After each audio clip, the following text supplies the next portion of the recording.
to the Nourish Me nutritional video series. I'll be posting a video every week for 12 weeks discussing all health and nutrition related topics. If you have any topics you'd like discussed, please let me know and I'm happy to make a video for you. In today's video, I'm going to be discussing food processing and nutrition. The nutrient value of food is almost always altered by some kind of processing that it undergoes. So let's get started.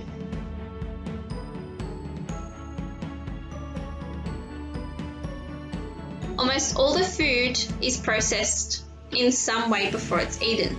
Commercially, the main reasons to process foods are to eliminate microorganisms which may cause disease and also to help extend shelf life. Simple cooking and the combination of a food with other foodstuffs to create a recipe is also considered a form of food processing.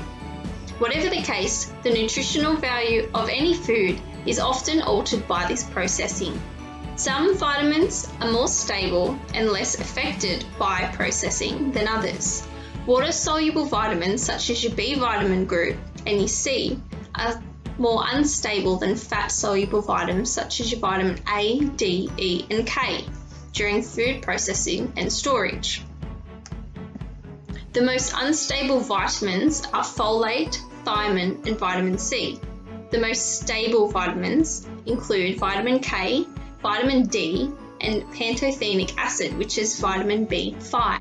A variety of things can happen during the growth, harvesting, storage and preparation of food that can have an effect on its nutritional content. Processes that expose foods to high levels of heat, light and oxygen cause greater nutrient loss. Fertilizers. Most plant crops are produced within the aid of fertilizers in the soil. High use of nitrogen fertilizers reduce vitamin C content of many fruits and vegetable crops. It does not seem to have much effect on the plant's nutrient value whether the fertilizer is organic or not. Milling. Cereals such as wheat can be ground to remove the fibrous husks.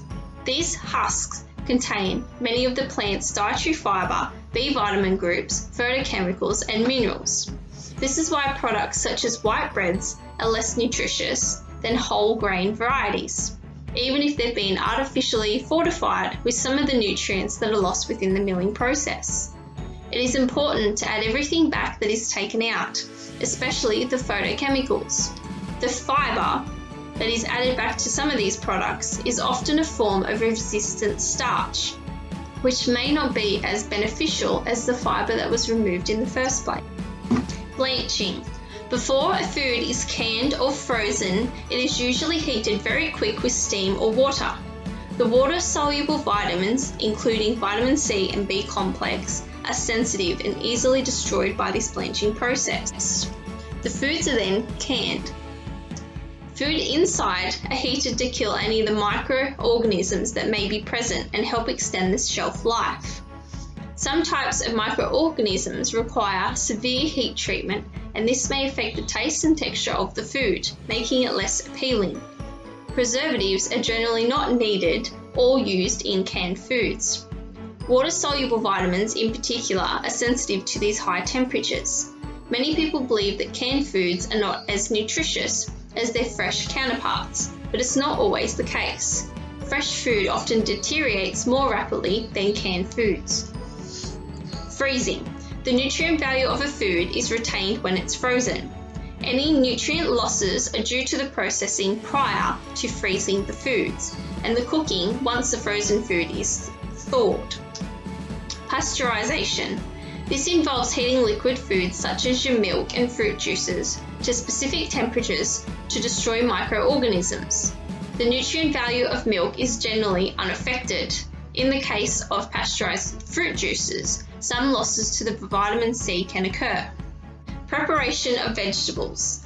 Most vegetables are peeled or trimmed before cooking to remove the tough skin or the outer leaves, but most nutrients, such as vitamins, tend to lie close to the skin of the surface, so excess trimming can mean a huge reduction in the nutrient value of the vegetable.